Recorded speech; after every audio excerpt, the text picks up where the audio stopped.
अब दोस्तों यहाँ पर हमारे पास है क्लास 9th के मैथ का जो चैप्टर है 8वां चतुर्भुज। ठीक है, उसी का जो प्रश्नावली है 8.1 उसी में क्वेश्चन नंबर जो 5 है ये वाला इंपॉर्टेंट है। ठीक है, क्योंकि ये जब भी आएगा आपसे 6 नंबर के लिए ही पूछेगा। ठीक, तो देखिए इसको किस तरीके से हल करेंगे। तो फिगर यहाँ पर है, ठीक है, आप अपने बुक से भी देख सकते हैं। और यहाँ पर हमारा क्वेश्चन है, इसमें कहता है कि समांतर चतुर्भुज ABD के विकर्ण BD पर दो बिंदु P और Q इस प्रकार स्थित है कि ये DP और BQ बराबर है। ठीक है, तो देखिए यहाँ पर हमारा फिगर है।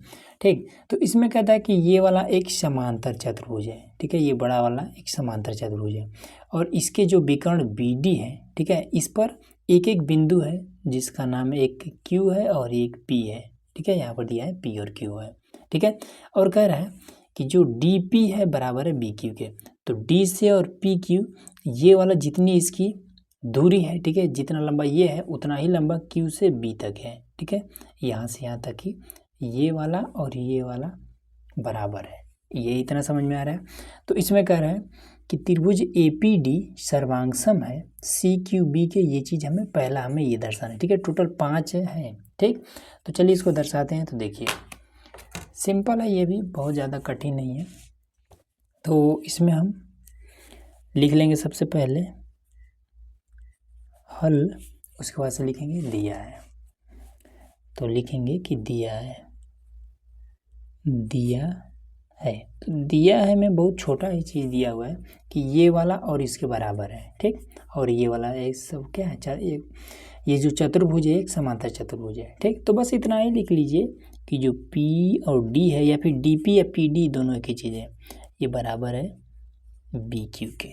ठीक, उसके बाद से ज्ञात करना है, ज्ञात करना है। क्या ज्ञात करना है, तो ये इतना सारा हमें लिखना पड़ेगा इसमें। ठीक, तो ये वाला आप लोग खुद ही लिख लीजिएगा। ठीक, देख कर ही छापना है। अब आ जाते हैं उपपत्ति पर, उपपत्ति। ठीक, तो पहला ही हमें बताना है, ठीक है, कि त्रिभुज APD, यहाँ पर देखिए APD ये सर्वांगसम में CQB के। तो ये है कहाँ पे, A यहाँ पर है, P यहाँ पर है, D यहाँ पर। तो इस त्रिभुज में और उसके बाद से CQB, तो CQB और इस त्रिभुज में हमें काम करना है। ठीक, तो देखिए तो यहाँ पर लिख लेते हैं, क्या लिखेंगे कि त्रिभुज APD तथा त्रिभुज CQB में, ऐसे आपको सिंपल लिख लेना है। ठीक है, अब इतना तो कोनो भी आदमी कर सकता है। अब इसमें देखिए कि दोनों त्रिभुजों में हमें क्या करना है कि देखना है कौन किसके बराबर है। ठीक है, तो ये वाला इस त्रिभुज में ये वाला भुजा और इस त्रिभुज में ये भुजा बराबर है, ये तो दिया ही है। तो PD बराबर BQ, तो PD बराबर है BQ, ये दिया है। तो यहाँ लिख देंगे कि दिया है। ये इतना क्लियर हुआ। उसके बाद से ये क्या है, ये जो आकृति है ये क्या है, एक समांतर चतुर्भुज है। यहाँ पर देखिए, ठीक है, ये एक समांतर चतुर्भुज है। अब समांतर चतुर्भुज की खास बात ये होती है कि इसके जो ये वाला जो भुजाएं हैं, ठीक है, ये भुजा इसके बराबर होगा। ठीक है, और समांतर भी होता है, और ये वाला भुजा इसके बराबर होगा। ठीक है, क्यों, क्योंकि ये एक समांतर आकृति है। ठीक है, समांतर चतुर्भुज है, तो इसलिए AD BC के बराबर हो जाएगा। तो यहाँ लिख देंगे कि AD बराबर हो जाएगा BC के। क्यों, तो लिख देंगे कि समांतर चतुर्भुज की भुजा, इसीलिए बराबर हो जाएगा।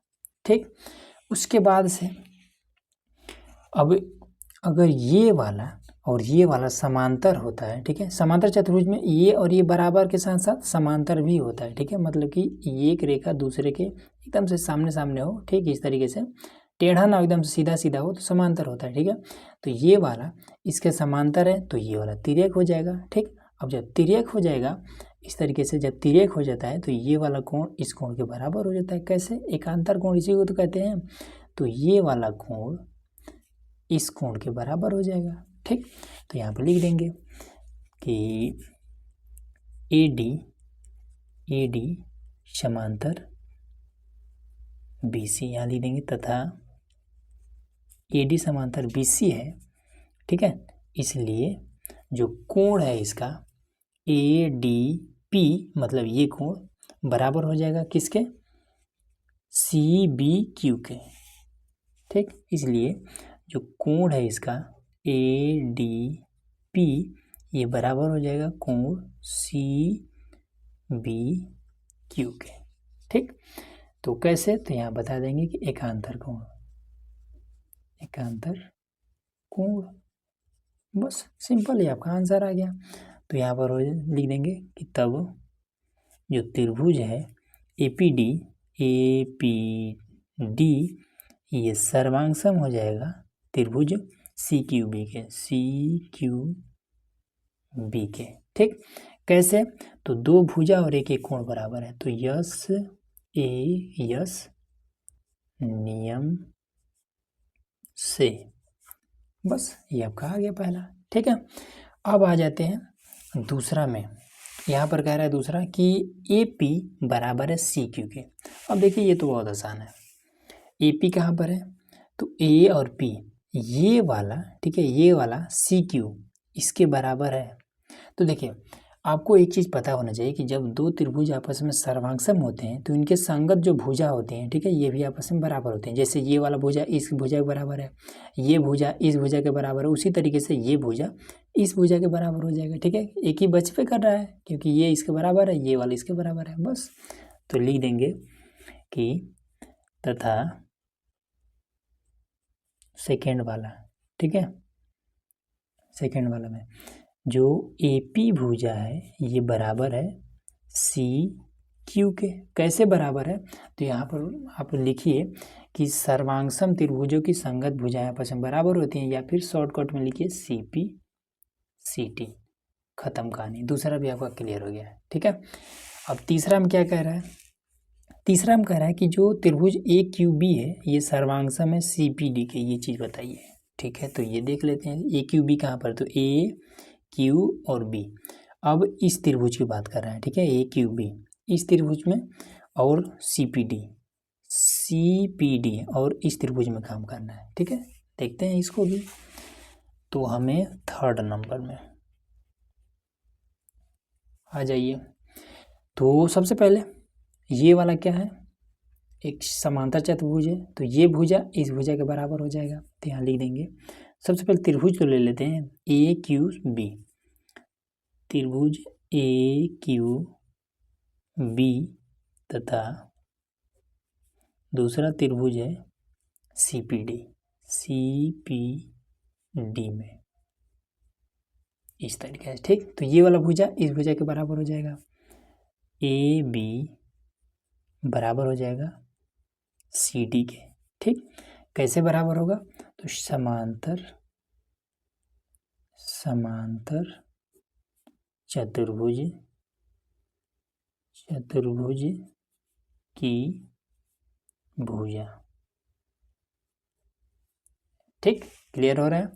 अब इसके बाद से ये इसके बराबर है और ये वाला इसके बराबर है, ये तो दिया ही है, ठीक है। देखिए इस त्रिभुज में, ठीक है, CPD इस वाले त्रिभुज में ये भुजा और इस त्रिभुज में ये भुजा, ये तो दिया ही है, ठीक है। तो PD बराबर BQ है, PD या फिर DP कुछ लिखे बराबर है BQ के, दिया है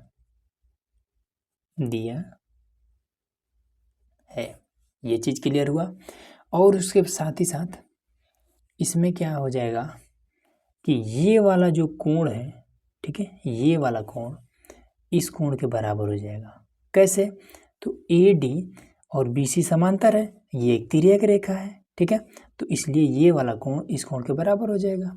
आ रहा है ना एकांतर कोण से, ठीक। एक बार फिर से मैं आपको समझाता हूँ कि इस तरीके से अगर दो रेखा हो, इस पर तिर्यक खींच दिया जाए तो इधर का ये कोण और ये कोण बराबर होता है, उसी तरीके से ये कोण बराबर हो जाता है। वही देखिए AD और BC समांतर है, ये तिर्यक है, ठीक है। तो जैसे ये वाला और ये वाला बराबर हुआ तो उसी तरीके से ये वाला कोण और ये वाला कोण बराबर हो जाएगा, ठीक। तो पहले लिख देते हैं कि तथा जो भुजा है इसका AD ये समांतर है BC के, ठीक। इसलिए जो इसका कोण है QBA, कोण QBA ये बराबर हो जाएगा ADP के, ठीक है। अच्छा इसका नहीं, ये वाला, तो ये इसको कैसे लिखेंगे, PDC के, ऐसे हो जाएगा, बराबर हो जाएगा कोण PDC के। कैसे, तो एकांतर कोण, एकांतर कोण, ये चीज, ठीक।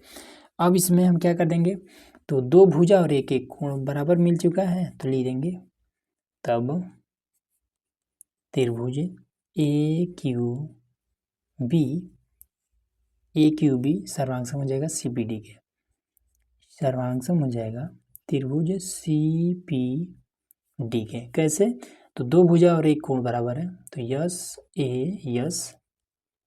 नियम से, सिंपल है, ठीक। तो कितना बता दिए, तीसरा था ये, तो तीसरा था, ठीक है, तो तीसरा हो गया। तो चौथा हम क्या करा कि AQ बराबर CP, ये चीज़ बताइए, ठीक है।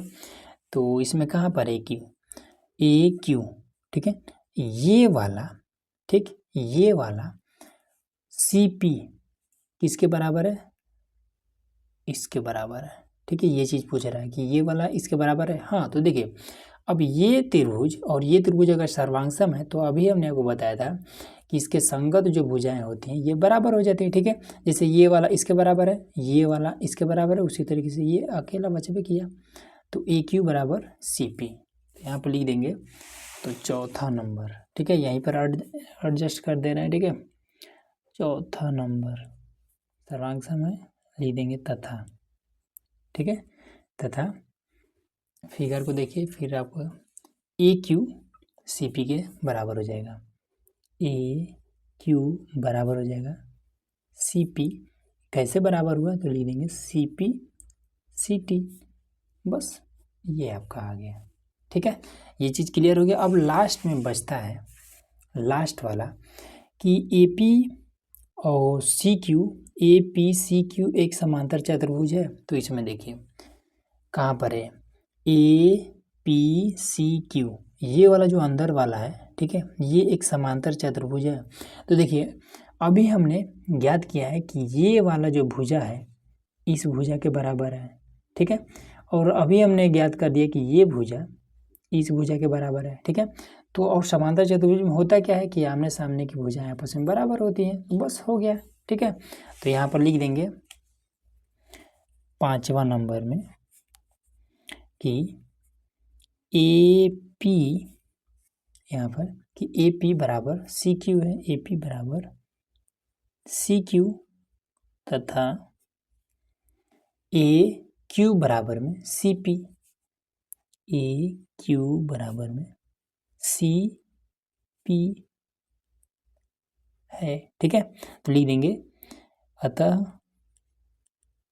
जो हमारा APCQ एक समांतर चतुर्भुज है, समांतर चतुर्भुज है, चतुर्भुज है। इसको हल करने की ज़रूरत नहीं है, ठीक है, सब कुछ आ चुका है, बस इस तरीके से, ठीक है। तो उम्मीद है कि ये भी आपको ये एकदम से इजीली समझ में आ गया होगा। तो चलिए मिलते हैं नेक्स्ट वीडियो में, जिसमें हम लोग अगला क्वेश्चन हल करेंगे, ठीक है। तो उसके लिए चैनल को सब्सक्राइब करके रखिएगा।